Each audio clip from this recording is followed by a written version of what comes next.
বুক জিস্টের সাথে শুনুন বিশ্বসেরা বইগুলোর সারমর্ম। আসসালামু আলাইকুম বন্ধুরা, বুক গিস্টের জ্ঞানার্জনের এই যাত্রায় আপনাকে স্বাগতম। সবার আগে মন থেকে ধন্যবাদ জানাই আমাদের সাবস্ক্রাইব করে পাশে থাকার জন্য। আমাদের একমাত্র উদ্দেশ্য হলো সেরা বইয়ের নির্যাস আপনাদের কাছে পৌঁছে দেওয়া। সেই যাত্রায় আজ আমাদের সঙ্গী লেখক রিউ শিনোহারা এর লেখা ম্যাজিক অফ ম্যানিফেস্টিং মানি বইটি। আপনি কি লক্ষ লক্ষ মানুষের মধ্যে একজন যারা কঠোর পরিশ্রম করেন তবুও অর্থের সাথে সত্যিকারের সম্পর্ক স্থাপন করতে পারেন না? কখনো কি ভেবে দেখেছেন কেন কিছু মানুষ এত সহজে অর্থ আকর্ষণ করে যেন তা তাদের দিকে ছুটে আসে, আর আপনি একই জায়গায় আটকে আছেন?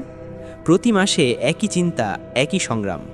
এখন ভাবুন, যদি আপনার চিন্তাভাবনা, আপনার মনোযোগ এবং আপনার শক্তি সেই চাবি হয় যা মহাবিশ্বের ভাণ্ডার খুলে দিতে পারে।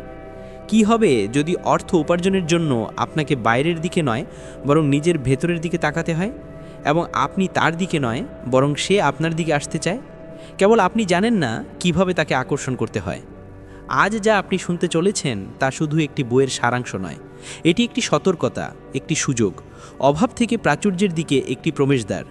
দি ম্যাজিক অফ ম্যানিফেস্টিং মানি বইটি এমন একটি বই যা অর্থ উপার্জনের প্রচলিত ধারণাকে ভেঙে দেয়।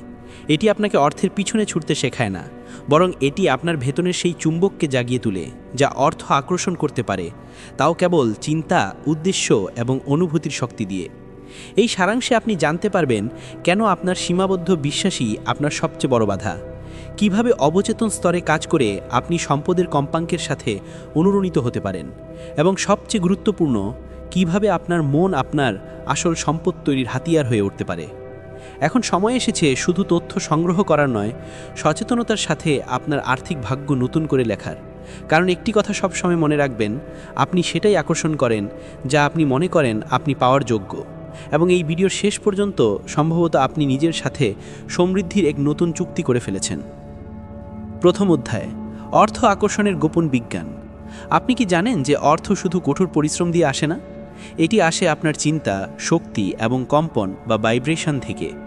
অর্থ আকর্ষণ করা শুরু হয় এই সত্যটি বোঝার মাধ্যমে যে অর্থ সব কিছুর মতো কেবল শক্তি। এই অধ্যায়ে লেখক আমাদের শেখান যে আমরা বেশিরভাগ মানুষ অর্থ সম্পর্কে ভুল ধারণা, সীমাবদ্ধ বিশ্বাস এবং সামাজিক চিন্তাভাবনা দ্বারা আবদ্ধ। আমরা মনে করি যে অর্থ কেবল ধনী বা বিশেষ মানুষের অধিকার, কিন্তু সত্যি হলো অর্থ সবার জন্য উপলব্ধ। কেবল আমাদের বিশ্বাসকে সেই কম্পাঙ্কে সুর মিলাতে হয়। অর্থ নিয়ে আমাদের সবচেয়ে বড় ভুল কি? ছোটবেলা থেকেই আমাদের শেখানো হয় যে অর্থ উপার্জন করা কঠিন। অর্থ আমরা তখনই পাবো যখন আমরা কঠোর পরিশ্রম করব। কিন্তু এই বিশ্বাসগুলি আমাদের অবচেতন মনে গেঁথে যায় এবং তারপর আমাদের জীবন সেই অনুযায়ী চলে। লেখক বলেন যে আমাদের জীবন একটি বাস্তবতার চক্রের মতো, অর্থাৎ আমাদের চিন্তা, আমাদের অনুভূতি, আমাদের বিশ্বাস, আমাদের কম্পন এবং অবশেষে আমাদের ভৌত বাস্তবতা তৈরি করে। আর যখন আমাদের কম্পন অর্থাৎ ভাইব্রেশন অভাব, ভয় বা নিজের ওপর সন্দেহের সাথে থাকে, তখন আমরা কেবল সেই অভাবযুক্ত জগৎকে বারবার পুনরাবৃত্তি করি। অর্থের সাথে আমাদের সম্পর্ক কেমন হওয়া উচিত? লেখক জিজ্ঞাসা করেন, যদি এখনই আপনার হাতে 10 লক্ষ টাকা আসে তাহলে আপনি কি ভাববেন? কিছু লোক ভাবে, বাহ, এখন আমি ঋণ শোধ করব, ইএমআই মেটাবো এবং কিছুটা শান্তিতে থাকব। কিন্তু কতজন এমন ভাবে, অর্থের আগমন আমার স্বাভাবিক অধিকার, আমি ইতিমধ্যেই সমৃদ্ধ? এটি আকর্ষণ এবং চাহিদার চিন্তার মধ্যে পার্থক্য। কেউ অর্থ চায় ইচ্ছা থেকে, আর কেউ ভয় থেকে। পার্থক্য কম্পনে। অর্থের আসল মূল্য কি? অর্থ নিজেই কোনো অর্থ রাখে না। এর মূল্য নির্ভর করে এটি আপনার জন্য কি বোঝায়: স্বাধীনতা, নিরাপত্তা, আরাম বা সামাজিক প্রতিপত্তি। উদাহরণে লেখক একজন বিখ্যাত শেফের সাথে ডিনার জেতার লটারির কথা বলেন। একজন উচ্চাকাঙ্ক্ষী শেফের জন্য এই অভিজ্ঞতা অমূল্য, আর একজন মেকানিকের জন্য এটি কেবল একটি খাবার। এই বিষয়টি বোঝায় যে মূল্য কেবল উপলব্ধি, পারসেপশন, ঠিক যেমন অর্থ কেবল কম্পন। কোয়ান্টাম ফিল্ড এবং অর্থের জগৎ। আমরা এমন একটি মহাবিশ্বে বাস করি যেখানে সমস্ত সম্ভাবনা ইতিমধ্যেই বিদ্যমান। আপনার সমৃদ্ধ রূপ, সেই ব্যক্তি যিনি অর্থের চিন্তা থেকে মুক্ত, কোনো বিকল্প বাস্তবতায় ইতিমধ্যে বিদ্যমান। এখন এটি আপনার পছন্দ এবং মনোযোগের ওপর নির্ভর করে যে আপনি কোন ভার্সনটি বাঁচতে চান। লেখক বলেন, ম্যানিফেস্টেশন মানে সেই বাস্তবতা নির্বাচন করা যা আপনি চান এবং সেই কম্পনে বাঁচা। বাস্তবতার চক্রের রহস্য। আপনার বর্তমান বাস্তবতা তৈরি হয়েছে আপনার বিশ্বাস থেকে, যা তৈরি হয় আপনার চিন্তা থেকে, যা উৎপন্ন হয় আপনার অনুভূতি থেকে, এবং এই সবই একটি চক্রে চলে। কিন্তু এই চক্র থেকে বেরিয়ে আসার উপায় হলো আপনার চিন্তা, অনুভূতি, মানে এবং মানের সাথে সম্পর্কিত উপলব্ধি পরিবর্তন করা। যেই মুহূর্তে আপনি বলেন, আমি ধনের জন্য যোগ্য, আমার জন্য সুযোগ সর্বত্র রয়েছে, তখনই আপনার কম্পন পরিবর্তিত হয় এবং মহাবিশ্ব সেই কম্পনের প্রতি সাড়া দেয়। অর্থ একটি সীমাবদ্ধ জিনিসময়, এটি শক্তি। আমাদের চিন্তা এবং সিদ্ধান্তই আমাদের সেই শক্তির সাথে যুক্ত বা বিচ্ছিন্ন করে। যে কোনো কিছু যা আপনি অনুভব করতে চান, সম্পদ, স্বাধীনতা, আরাম, তা ইতিমধ্যে ক্ষেত্রে বিদ্যমান। মনোযোগের মাধ্যমে আপনি সেই বাস্তবতাকে নিজের দিকে আকর্ষণ করতে পারেন। এখন প্রশ্ন এটি নয় যে অর্থ আসবে কিনা, বরং এটি যে আপনি নিজেকে সেই রূপে চিনতে পারছেন কিনা যিনি ইতিমধ্যেই সমৃদ্ধ। এটিকে শুধু তত্ত্ব মনে করবেন না। দ্বিতীয় অধ্যায়, সেই লুকানো বাধাগুলো যা আপনাকে সমৃদ্ধি থেকে বিরত রেখেছে। আপনি কি কখনো ভেবে দেখেছেন যে আপনি যতই চিন্তা করেন, লেখেন, কল্পনা করেন, তবুও অর্থ আপনার জীবনে স্থায়ী হয় না? আপনার কি মনে হয় যে আপনি কিছু না কিছু করছেন, কিন্তু যখনই আর্থিক উন্নতি শুরু হয় এমন কিছু ঘটে যে সব কিছু আবার আগের মতো হয়ে যায়? তাহলে আজকের এই অধ্যায় আপনার চোখ থেকে সেই পর্দা সরাতে এসেছে, যার আড়ালে লুকিয়ে আছে সেই 3টি বিপজ্জনক কিন্তু অদৃশ্য শত্রু, যারা নিঃশব্দে আপনার কঠোর পরিশ্রম, আপনার চিন্তাভাবনা এবং আপনার স্বপ্নকে আটকে রেখেছে। এবং মনে রাখবেন, যদি আপনি আজ এই জ্ঞান অসম্পূর্ণ ছেড়ে দেন, তাহলে আপনার জীবনের আসল সম্ভাবনা অসম্পূর্ণ থেকে যাবে।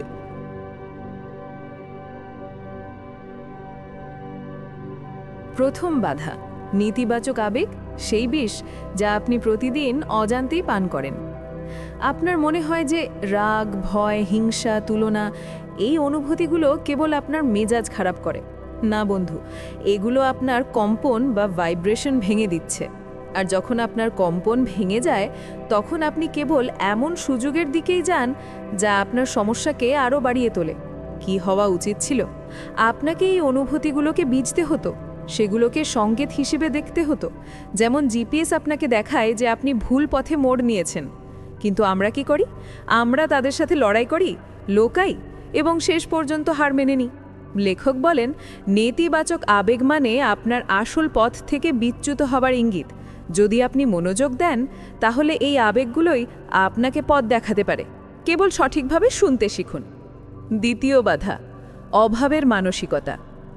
এই জগৎ দুর্বল নয়, আপনার চোখ দুর্বল। আপনি কি কখনো নিজেকে বলতে শুনেছেন, টাকা তো ধনীদের জিনিস, এত সহজ নয় ভাই, আমাদের ভাগ্যে এত কিছু কোথায়? এই কথাগুলো কেবল শব্দ নয়, এগুলো আপনার কম্পনকে বন্ধ করে দেওয়ার মতো ফাঁদ কোড।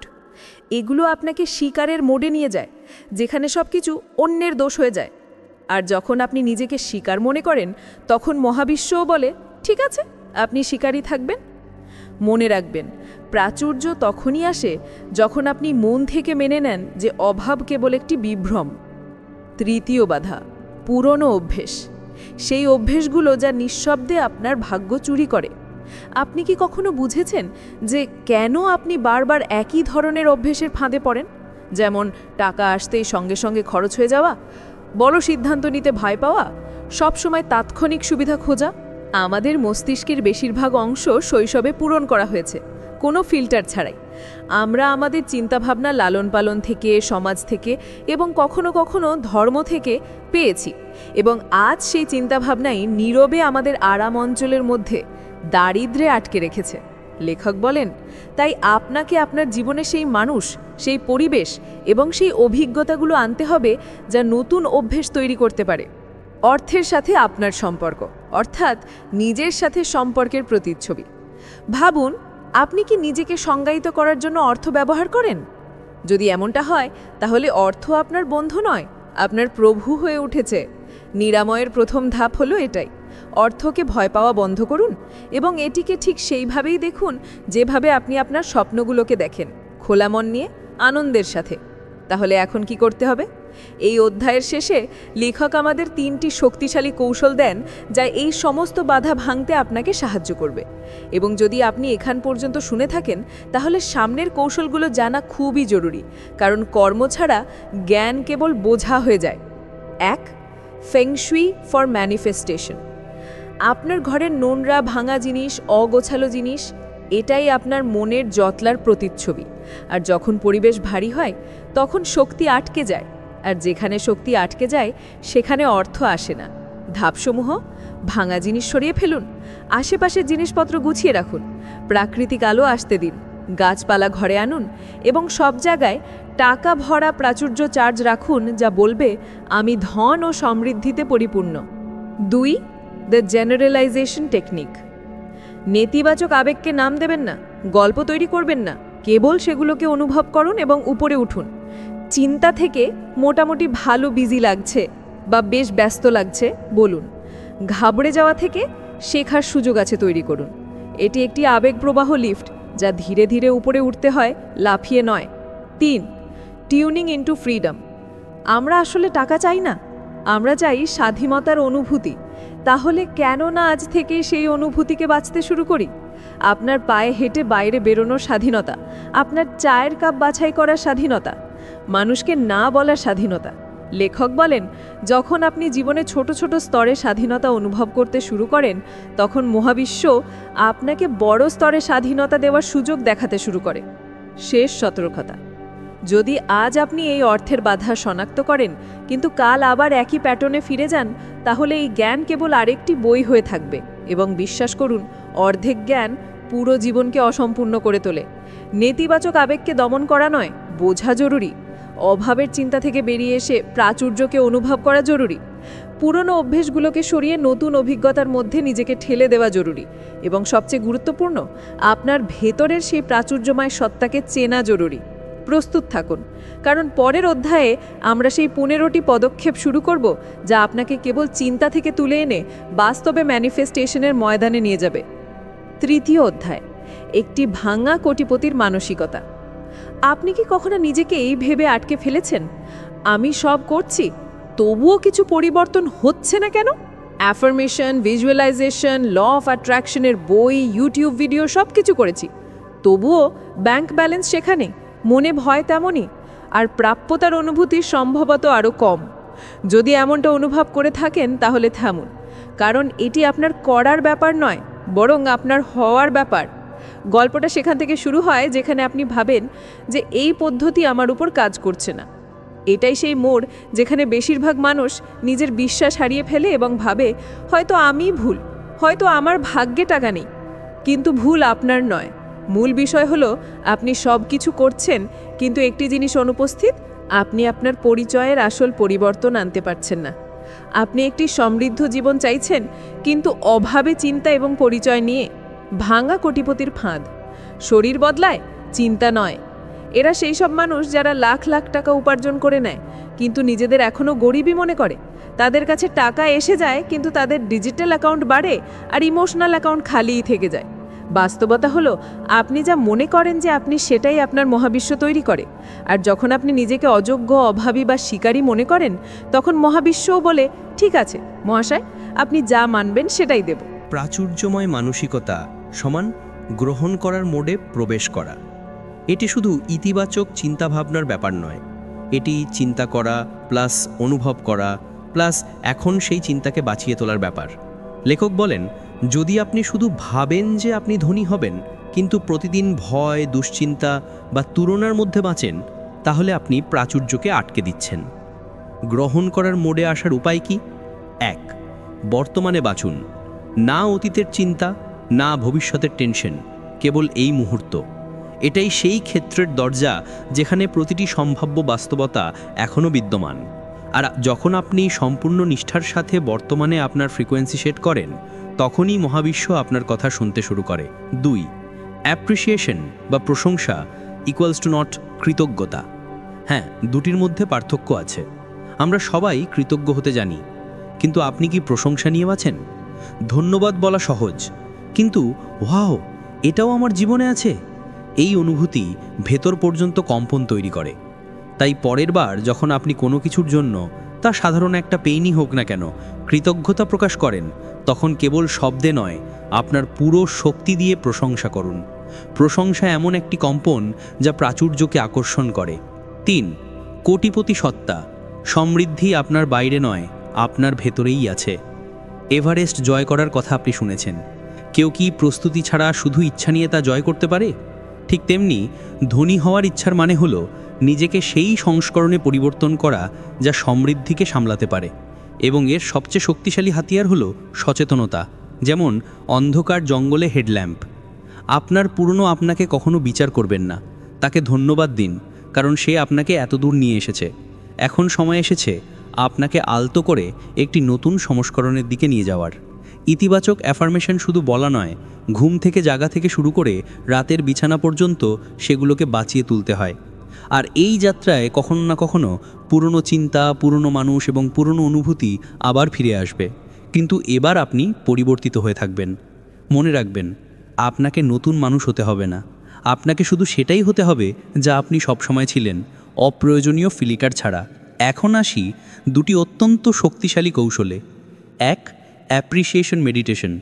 প্রতিদিন কিছু মিনিট বসুন, আপনার চোখ বন্ধ করুন এবং সেই একটি জিনিস অনুভব করুন যা আপনার সমৃদ্ধির যাত্রায় সাহায্য করেছে। তা আপনার কলম হোক, কোনো বন্ধু বা আপনার নিজের সিদ্ধান্ত, সেটা অনুভব করুন। এটা আমাকে সাহায্য করছে এবং আমি মন থেকে এটা বিশ্বাস করছি। এই অনুভূতি সারাদিন আপনার সঙ্গী থাকবে, এবং যখন এটা চলতে থাকবে তখন ম্যানিফেস্টেশন স্বাভাবিক হয়ে যায়।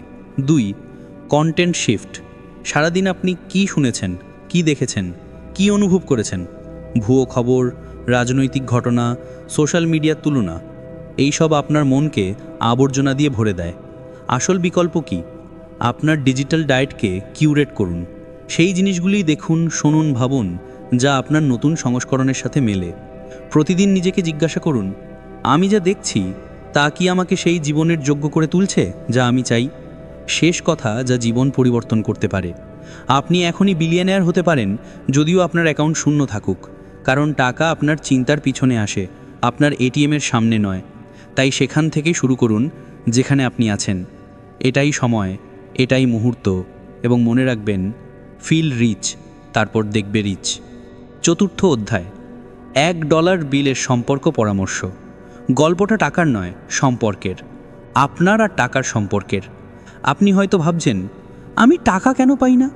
আমি ল অফ অ্যাট্রাকশন পড়েছি, ভিজুয়ালাইজেশন করেছি, অ্যাফার্মেশন বলেছি, তবুও বন্ধু এমনটা হচ্ছে না। কারণ টাকা অন্য কোথাও আছে তা নয়, সে তো এখানেই, পাশেই, কেবল আপনার ভাইব্রেশনের সাথে মিলছে না। আজ আমরা এই অধ্যায়ে জানব কিভাবে নিজেকে অর্থের জন্য আকর্ষণীয় করে তোলা যায়। হ্যাঁ, টাকাও এক ধরনের সম্পর্ক। প্রথম ধাপ, অ্যালাউ করো, জোর করো না। সেই সময়টার কথা মনে করুন যখন জীবনে কিছু ভালো জিনিস নিজে থেকেই এসেছিল। আপনি কি তাকে জোর করে টেনে এনেছিলেন? সম্ভবত না, কারণ যেখানে তাড়া থাকে সেখানে ভয় লুকিয়ে থাকে। যখন আপনি সমৃদ্ধি, টাকা বা সাফল্যের পিছনে ছোটেন তখন আপনার ভাইব্রেশন বলে, আমার কাছে নেই, আমি খালি। কিন্তু যখন আপনি শান্তভাবে নিজের কাজে লেগে থাকেন, নিজের আনন্দে ডুবে থাকেন, তখন টাকা আপনাকে খুঁজে নেয়, আপনি তাকে নয়। মনে রাখবেন, আপনি একটি চুম্বক, শক্তি টানার জন্য তৈরি হয়েছেন। কিন্তু যখন আপনি হাত দিয়ে ধরার চেষ্টা করেন তখন আপনার সেই স্পিন থমকে যায় এবং বিশৃঙ্খলা শুরু হয়। ক্লাসিক রিয়ালাইজেশন, টাকা পালায় না, আপনি নিজের গতিতে তার থেকে এগিয়ে যান। দ্বিতীয় ধাপ, টাকাকে গুরুত্ব দাও কিন্তু ভগবান বানিও না। ভাবুন, এক ভিড়ের মধ্যে চারদিক থেকে মানুষ নোট লুটছে, সবাই একে অন্যকে ধাক্কা দিচ্ছে। একজন মানুষ সেখানে দাঁড়িয়ে আছে, শান্ত, আত্মবিশ্বাসী। সে জানে যে যা তার কাছ থেকে কেড়ে নেওয়া যাবে না। এই ব্যক্তি অর্থ আকর্ষণ করে। টাকা যতই গুরুত্বপূর্ণ হোক, তা আপনার মূল্য নির্ধারণ করে না। আপনি না তার মালিক, না তার দাস, আপনি তার সঙ্গী হন। টাকা আপনার সাথে ভালোবাসার সম্পর্কে যুক্ত হয়, যেখানে নিয়ন্ত্রণ বা হতাশা নয়, কেবল বোঝাপড়া আর সম্মান থাকে। তৃতীয় ধাপ, মনোযোগ টাকার উপর নয়, শক্তির ওপর। টাকা তখনই আসে যখন আপনি মূল্য তৈরি করেন, আর মূল্য তখনই তৈরি হয় যখন আপনার উপস্থিতির কারণে অন্য কারোর ভাইব্রেশন উপরে ওঠে। ভাবুন, আপনি কি প্রতিদিন সেই সব মানুষের শক্তি বাড়াচ্ছেন? আপনার কাজ, কথা, চিন্তা কি কোনো কিছুকে ভালো করে তুলছে? মনোযোগ দিন সৃষ্টি করার উপর, সংগ্রহ করার উপর নয়। যারা কাজের মধ্যে আনন্দ খুঁজে নেয় তারাই অর্থের জন্য বিপজ্জনকভাবে আকর্ষণীয় হয়।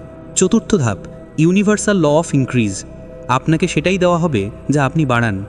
একটি সত্য, মহাবিশ্ব প্রতি সেকেন্ডে প্রসারিত হচ্ছে। এখন ভাবুন, আপনি যে আটকে বসে আছেন, আমি তখনই দেব যখন আগে কিছুটা পাবো। মহাবিশ্বের ভাষায় এটা এক ধরনের ভাইব, আমি বন্ধ, আমার কিছু চাই না। আর অনুমান করুন কি, মহাবিশ্ব বলে ঠিক আছে।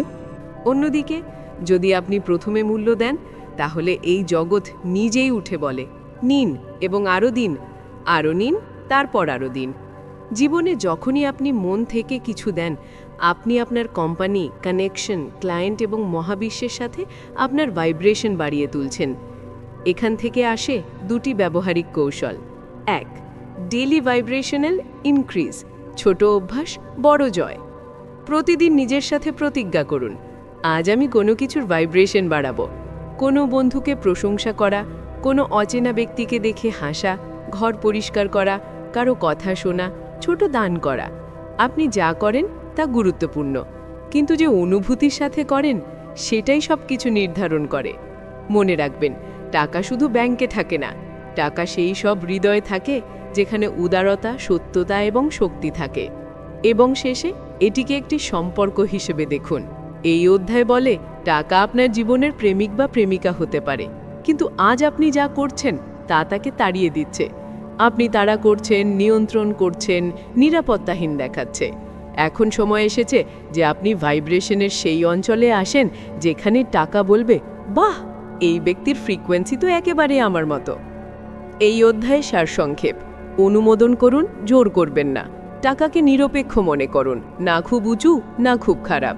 টাকা নয়, মূল্য এবং শক্তিকে অনুসরণ করুন। যা দেবেন সেটাই বাড়বে। এটাই ল অফ ইনক্রিজ। প্রতিদিন আপনার জীবনে ছোট ছোট ভাইব্রেশনাল বুস্টার যোগ করুন। পঞ্চম অধ্যায়: ধনী হওয়ার সবচেয়ে সহজ এবং দ্রুত উপায়। চলো আজ মন খুলে কথা বলি। আপনি আরও টাকা, একটি উন্নত জীবন এবং আপনার স্বাধীনতা চান, কিন্তু প্রশ্ন হলো, যদি টাকা সব দিকেই থাকে তাহলে আমাদের কাছে এতক্ষণে কেন আসেনি? উত্তর এক লাইনে: সারিবদ্ধতা, অ্যালাইনমেন্ট।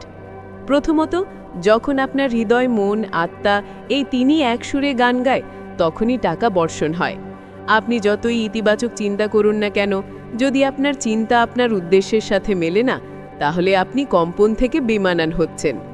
কখনো অনুভব করেছেন, আমি টাকা তো চাই কিন্তু ভেতর থেকে পূর্ণতা নেই, বা কাজ করছি কিন্তু কিছু ঠিক লাগছে না? এইটাই আসল বাধা, এবং এর উত্তর হলো ভিশন এবং উদ্দেশ্য, পারপাস। দ্বিতীয়ত, ভিশন এবং উদ্দেশ্য। টাকা আপনার কথা কেন শুনবে যখন আপনি নিজেই জানেন না আপনি কি করছেন? নিজেকে এই প্রশ্নটি জিজ্ঞাসা করুন, আমি কেন ধনী হতে চাই? দুটি উত্তর হতে পারে। একটি ইগো দেবে, স্ট্যাটাস, বৈধতা, গাড়ি, বাড়ি। আরেকটা উত্তর আসবে আপনার ভেতর থেকে, আমি এমন কিছু করতে চাই যেটা আমার আত্মাকে বিকশিত করবে, এবং সেই কাজের আবেগে টাকাও চলে আসবে। যেদিন আপনার টাকা আপনার কাজকে ভালোবাসবে, সেদিন সে নিজেই আপনাকে খুঁজে নেবে। আপনি কি কখনো ভেবেছেন, গান্ধীজির কাছে 10টা জিনিসও ছিল না, তবুও তিনি পৃথিবী বদলে দিয়েছেন? গান্ধী ধন অর্জন করেননি, তিনি উদ্দেশ্য অর্জন করেছিলেন, এবং সারিবদ্ধতা তাকে জীবন থেকে সবকিছু দিয়েছে যা তিনি কখনো ভাবতেও পারেননি। তৃতীয়ত, কঠোর পরিশ্রম বনাম আবেগপূর্ণ কাজ, পার্থক্য অনেক গভীর। সমাজ আমাদের শিখিয়েছে, তুমি কঠোর পরিশ্রম করো, ঘাম ঝরাও, তবেই কিছু পাবে। কিন্তু একজন নির্মাণ শ্রমিককে কোটিপতি? না, কারণ টাকা কঠোর পরিশ্রম থেকে আসে না। টাকার ভাষা হলো কম্পন, এবং সে কেবল সারিবদ্ধ ক্রিয়াই শোনে। কঠোর পরিশ্রম যোগ ধাক্কা সমান ব্যর্থতা, অনুপ্রাণিত কাজ সমান প্রবাহ। চতুর্থত, অনুপ্রেরণার তাড়না, যখন কাজ নিজেই ডাকে। কখনো এমন অনুভব হয়েছে যে মন হঠাৎ করে বলে, এই মুহূর্তে এটাই করতে হবে, আর আপনি না বুঝেই করে ফেলেন? এটাই হলো অনুপ্রেরণার তাড়না, একটি ঐশ্বরিক ইঙ্গিত, একটি মহাবিশ্বের আহ্বান। এমন মুহূর্তে যে কাজ হয় সেটা গভীর হয়, শক্তিশালী হয় এবং সরাসরি সফল হয়। পঞ্চমত, কম্পনশীল উৎপাদনশীলতা। কাজ করার আগে কম্পন সেট করুন। যদি অনুপ্রেরণা না আসে তাহলে থামবেন না, কম্পন বাড়ান। ছোট ছোট উপায়: ঘর পরিষ্কার করা, কাউকে অপ্রত্যাশিত প্রশংসা করা, ইতিবাচক বিষয়বস্তু দেখা, রান্না করা, ছবি আঁকা, হাঁটা, যা আপনার আত্মাকে জাগিয়ে তোলে। যখন আপনি ভালো অনুভব করেন, তখনই আপনি ভালো সিদ্ধান্ত নেন, তখনই মহাবিশ্ব আপনাকে সঠিক সুযোগের দিকে নিয়ে যায়। আপনার নিখুঁত দিন। কল্পনা করুন, আজ থেকে 5 বা 10 বছর পর এমন একটি দিন যেখানে আপনি চান কখন ঘুম থেকে উঠবেন, কোথায় থাকবেন, কার সাথে দিন কাটাবেন, কত টাকা থাকবে। এটিকে বিস্তারিত লিখুন, যেন কোনো সিনেমার স্ক্রিপ্ট লিখছেন, আর সিনেমার নায়ক আপনি। প্রতিদিন এটি পড়ুন। এমনটা করলে প্রতিদিন সকালে কম্পন সেট হয়ে যাবে। উদ্দেশ্য খুঁজে বার করা। যদি আপনি না জানেন আপনার প্যাশন কি, তাহলে চিন্তা করবেন না। কেবল এই 3টে ধাপ অনুসরণ করুন। 1. নিজেকে বলুন, আমাকে প্যাশন খুঁজে বার করতে হবে। আজ কি করলে মন প্রফুল্ল হয় সেটাই করুন। 2. নতুন অভিজ্ঞতা নিন, কারণ নতুন দরজা পুরনো রাস্তা দিয়ে খোলে না। 3. শেষে এটি ভুলবেন না যে যখন আপনি আপনার আত্মার পথে কাজ করেন, সেই কম্পনে টাকা আসা স্বাভাবিক। এবং মনে রাখবেন, যদি আপনি নিজেকে পরিবর্তন করেন, তাহলে আপনার টাকাও পরিবর্তিত হবে। 6ষ্ঠ অধ্যায়, ভিজুয়ালাইজ করার সত্য। ভেবো না, বরং বাঁচো এটাকে। তুমি যা কিছু চাও তা প্রথমে অনুভব করো, তারপর সেটা পাওয়ার জন্য ভেবো না, শুধু বাঁচো। এই অধ্যায়টি কেবল ভিজুয়ালাইজেশনের কথাই বলবে না। আজ আমরা জানব ভিজুয়ালাইজেশনের পেছনে সেই গভীরতা, যার মাধ্যমে আপনি স্বপ্নগুলোকে অনুভব করতে শিখবেন যেন তা এখনই আপনার সামনে রয়েছে। প্রথম অংশ, ভিজুয়ালাইজেশনের প্রথম শর্ত হলো আকাঙ্ক্ষা নয়, প্রত্যাশা।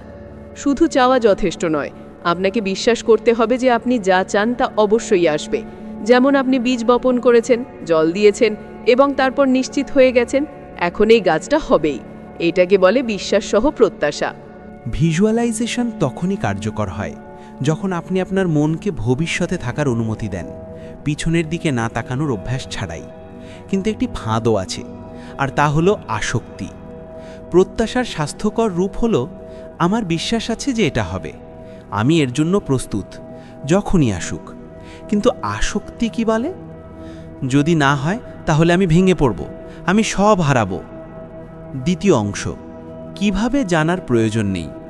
আপনি শুধু কি চান তা নির্ধারণ করুন, কিভাবে আসবে তা মহাবিশ্ব নির্ধারণ করবে।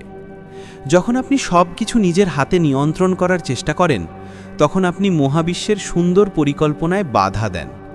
ছেড়ে দিন, শুধু সঙ্গী দিন। তৃতীয় অংশ, সহসৃষ্টি বা কো-ক্রিয়েশন। আপনি একা নন, আপনার স্বপ্ন শুধু আপনার নয়, আপনি একা এটি পূরণ করেন না। চাকরিতে পদোন্নতি চান, ম্যানেজারও সহসৃষ্টিকারী। ক্লায়েন্ট চান, টাকা চান, সঙ্গী চান, প্রতিটি মানুষ আপনার স্বপ্নের অংশ, এবং তাই আপনাকে প্রবাহে থাকতে হবে, নিয়ন্ত্রণে নয়। চতুর্থ অংশ, ভিজুয়ালাইজেশনের আসল যুদ্ধ। আপনি ভাবেন টাকা দেখা গেলে খুশি হবে, স্বপ্ন পূরণ হলে বিশ্বাস আসবে। ভুল, এটাই উল্টো ক্রম, এবং এটাই ম্যানিফেস্টেশনকে আটকে দেয়। আপনাকে প্রথমে কম্পনশীল স্তরে অনুভব করতে হবে, যার তা ইতিমধ্যেই ঘটে গেছে, যেখানে কল্পনাই সেটাই সৃষ্টি। এত গভীরভাবে ভিজুয়ালাইজ করা যে আপনার হৃদয় বলে, এটা তো আমার সত্য। যখন মন এবং শরীরের মধ্যে পার্থক্য মুছে যায়, তখন স্বপ্ন বাস্তব হয়। সপ্তম অধ্যায়, ম্যানিফেস্টেশনের কেন্দ্রবিন্দু। অর্থ সংক্রান্ত 100% সঠিক সিদ্ধান্ত কিভাবে নেবেন। আপনি কি কখনো অনুভব করেছেন যে অর্থ সংক্রান্ত প্রতিটি সিদ্ধান্ত আপনাকে ভীত করে তোলে? কোথাও কিছু ভুল হয়ে না যায়, ভুল সিদ্ধান্ত না নিয়ে ফেলি, অথবা এই সমস্ত টাকা উড়ে না যায়। আমাদের বেশিরভাগ মানুষই মেনে নিয়েছে যে আমরা ফিন্যান্সের ক্ষেত্রে ভালো নই। কিন্তু আজ আমি আপনাকে এমন একটি সিস্টেম দিতে যাচ্ছি যা সবসময় আপনার ভেতরেই ছিল। ইনটিউশন, অর্থাৎ আপনার আত্মার কণ্ঠস্বর, আপনার আত্মার ফিসফিসানি। মন চিন্তা করে, হৃদয় অনুভব করে, আর ইনটিউশন সরাসরি আপনার অভ্যন্তরীণ গাইড। সে বলে, এখন থেমে যাও, অথবা এখনই করে ফেলো। কিন্তু সমস্যা হলো, বেশিরভাগ মানুষের কণ্ঠস্বর শুনতে পায় না। কেন? কারণ পৃথিবী অনেক গোলমাল করে, আর আত্মা খুব আস্তে কথা বলে। ইনটিউশন তখনই কাজ করে যখন আপনি পদক্ষেপ নেন। কেবল অনুভব করলে কিছু হবে না, আপনাকে কিছু করতেও হবে। নতুন চিন্তা করা, নতুন লেখা, নতুন কিছু করা, এটাই দেয় মোমেন্টাম। এবং মোমেন্টামের মাধ্যমে আপনার মহাবিশ্ব আপনার সাথে কথা বলে। সময় নয়, শক্তি পরিচালনা করুন।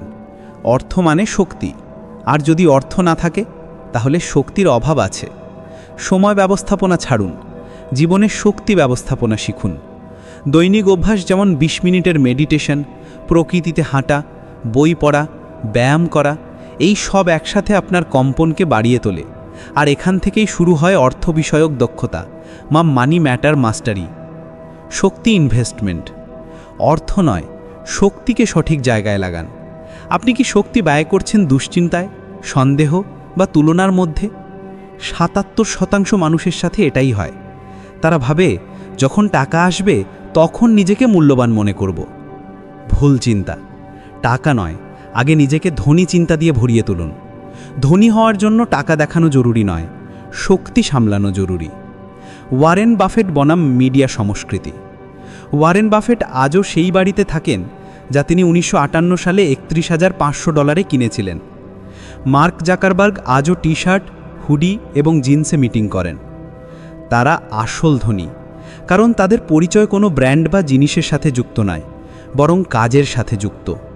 টাকা দিয়ে নিজের পরিচয় তৈরি করবেন না, টাকা আপনার পরিচয় নিজেই তৈরি করে নেয় যদি আপনি ভেতর থেকে পুরোপুরি প্রস্তুত থাকেন। শক্তি অভ্যাসের প্রক্রিয়া, এনার্জি হ্যাবিটস প্রসেস। আপনার আর্থিক শক্তি বাড়ানোর জন্য ধাপে ধাপে প্রক্রিয়া। আপনার বর্তমান সব অভ্যাস লিখুন। এগুলো কি আপনার ভিশনকে উন্নত করছে? হ্যাঁ না না। আপনার স্বপ্নে কোন দৈনিক অভ্যাসগুলো থাকবে? সেগুলো লিখুন। সেই অভ্যাসগুলো শুরু করুন। ছোট করে শুরু করুন, কিন্তু ধারাবাহিক থাকুন। পরিবেশগত ডিজাইন। আপনার ঘর, মোবাইল, সময়সূচি সব কিছু নতুন অভ্যাসের সাথে সেট করুন। গভীর উপলব্ধির সাথে শেষ। যদি আপনার কাছে লক্ষ লক্ষ টাকাও আসে, কিন্তু আপনি শক্তির স্তরে দরিদ্র থাকেন, তাহলে টাকা বেশি দিন টিকবে না। ইনটিউশনকে গ্রহণ করুন, শক্তিকে বুঝুন, এবং টাকা আপনাকে খুঁজে বের করবে। আপনি সঠিক সময় সঠিক সিদ্ধান্ত নিতে পারবেন তখনই যখন আপনি আপনার মাথা, আপনার হৃদয় এবং আপনার আত্মাকে জিজ্ঞাসা করবেন, এটি কি সম্পূর্ণ হ্যাঁ? যদি উত্তর আসে হ্যাঁ, খুব হালকা এবং পরিষ্কার হ্যাঁ, তাহলে সেই আর্থিক পদক্ষেপ নিন। এটাই হলো ম্যানিফেস্টেশনের কেন্দ্রবিন্দু। অষ্টম অধ্যায়, সাফল্যের ভাষা। ভাবুন, বলুন এবং সমৃদ্ধিকে আমন্ত্রণ জানান। টাকা আপনার কাছে আসার অপেক্ষা করে আছে, তবে প্রথমে সে আপনার ভাষা বুঝতে চায়। হ্যাঁ, আমরা সাফল্যের ভাষার কথা বলছি। যদি আপনি ভাবছেন যে আপনার জীবনে যা ঘটছে তা আসলে আপনার চিন্তা থেকে আসছে, তাহলে আজ আমি বলবো তা আপনার ভাষা থেকে আসছে। প্রথম অংশ, শব্দ আপনার প্রথম কম্পনশীল হাতিয়ার। প্রতিবার যখন আপনি কথা বলেন, মহাবিশ্ব আপনাকে জিজ্ঞেস করে, সত্যি কি এটাই তুমি চাও? নিজের সাথে ভাবুন, আপনি কি বলেন টাকার অভাব আছে, নাকি আপনি বলেন আমি আমার আর্থিক স্বাধীনতার দিকে এগিয়ে চলেছি? দুটোর মানে একই মনে হয়, কিন্তু তাদের কম্পন শক্তি সম্পূর্ণ ভিন্ন। যখন আপনি প্রাচুর্য ভাবেন, প্রাচুর্য বলেন, তখন প্রাচুর্যই আসে। আপনার শব্দ আপনার মানসিকতা তৈরি করে, আর সেই মানসিকতাই আপনার কঠোর পরিশ্রমের দিক নির্দেশনা তৈরি করে। দ্বিতীয় অংশ, শব্দ মানে শক্তি। কি হয়, আপনি সুপারমার্কেটে যান এবং ভাবেন, হে ভগবান, এই সিরিয়ালটা খুব দামি, আমি এটা কিনতে পারবো না। এখন একই কথা আপনি এভাবেও বলতে পারেন, আমি এখন এই টাকাটা আমার প্যাশন প্রকল্পে বিনিয়োগ করছি, তাই এটা না নেওয়া ভালো। একই কথা, কিন্তু সম্পূর্ণ ভিন্ন কম্পন। এই ছোট পরিবর্তনই আপনার বড় আর্থিক বাস্তবতা নির্ধারণ করে। সচেতন সাফল্য টিকে থাকে, অচেতন সাফল্য প্রায়শই ভয়, বিভ্রান্তি এবং অপরাধ বোধ নিয়ে আসে। তাই যদি আপনি ধীরে ধীরে বুঝে শুনে এগিয়ে যাচ্ছেন, তাহলে আপনি সঠিক পথে আছেন। শুধু ধারাবাহিকতা বজায় রাখুন। মনে রাখবেন, চীনা বাঁশ প্রথম 4 বছর মাটির নিচে বাড়ে, পঞ্চম বছরে এটি 60 সপ্তাহে 90 ফুট বৃদ্ধি পায়। যদি সাফল্য ধীরে আসে, তাহলে বুঝুন মূল গভীর হচ্ছে। তৃতীয় অংশ, শিশুর মতো খেলা, সাফল্যের সবচেয়ে শক্তিশালী অবস্থা। আপনি কি দেখেছেন বাচ্চারা কিভাবে খেলে? প্রতিটি জিনিস তাদের কাছে একটা নতুন গল্প। প্রতিটি দিন তাদের জন্য প্রথমবার হয়। বাচ্চারা না ভয় পায়, না ভাবে এটা ঠিক হবে নাকি ভুল, শুধু করে বিশুদ্ধ ইনটিউশন থেকে। আর এই খেলাধুলা, উৎসাহ এবং স্বাধীনতা হলো সেই ভাইব যা সৃজনশীল সম্ভাবনাকে আমন্ত্রণ জানায়। যুদ্ধের মতো নয়, খেলার মতো দেখুন। পৃথিবী শিখিয়েছে সাফল্যের জন্য সংগ্রাম জরুরি, কিন্তু সত্য হলো সংগ্রাম তখনই আসে যখন আপনি খেলতে ভুলে যান। আপনার কাজকে একটা খেলার মতো দেখুন, যেখানে প্রতিটি চ্যালেঞ্জ একটা লেভেল আপ করার সুযোগ। যখন খেলা হয়, প্রবাহ আসে, আর প্রবাহে যা কিছু করেন সেটাই সোনায় পরিণত হয়। একটি নোটবুক নিন এবং 10 মিনিট সেট করুন। প্রথমে শরীর এবং শ্বাসকে শান্ত করুন। না থেমে লিখুন, যা মনে আসে, থামবেন না, এডিট করবেন না। টাইমার শেষ হওয়ার পর পড়ুন এবং যে লাইনগুলো অনুরণিত হয় সেগুলোকে আন্ডারলাইন করুন। পরের সেশনে সেগুলোকে নতুন দিক দিন। আপনার পরের $1 মিলিয়ন আইডিয়া সম্ভবত এই পৃষ্ঠাগুলোর মধ্যে লুকিয়ে আছে। শব্দ থেকে চিন্তা তৈরি হয়, চিন্তা থেকে অনুভূতি তৈরি হয়, অনুভূতি থেকে কম্পন তৈরি হয়, এবং কম্পন থেকে আপনার জীবন তৈরি হয়। তাই পরের বার কিছু বলার আগে একটু থামুন, বুঝুন এই শব্দগুলো আমার ভবিষ্যৎ তৈরি করতে পারে। যদি হ্যাঁ, তাহলে বলুন, আমি সমৃদ্ধ, আমি স্বাধীন এবং আমার জীবন প্রবাহে আছে। তো তো এই ছিল আজকের বইয়ের সামারি। কেমন লাগলো তা কমেন্ট করে অবশ্যই জানাবেন। ভালো লাগলে লাইক ও বন্ধুদের সাথে শেয়ার করুন। দেখা হচ্ছে পরের ভিডিওতে। এরকম আরও ভিডিও পেতে আমাদের বুকজেস্ট চ্যানেলটিকে সাবস্ক্রাইব করে রাখুন। ভিডিওটি শেষ পর্যন্ত শোনার জন্য আপনাকে অসংখ্য ধন্যবাদ।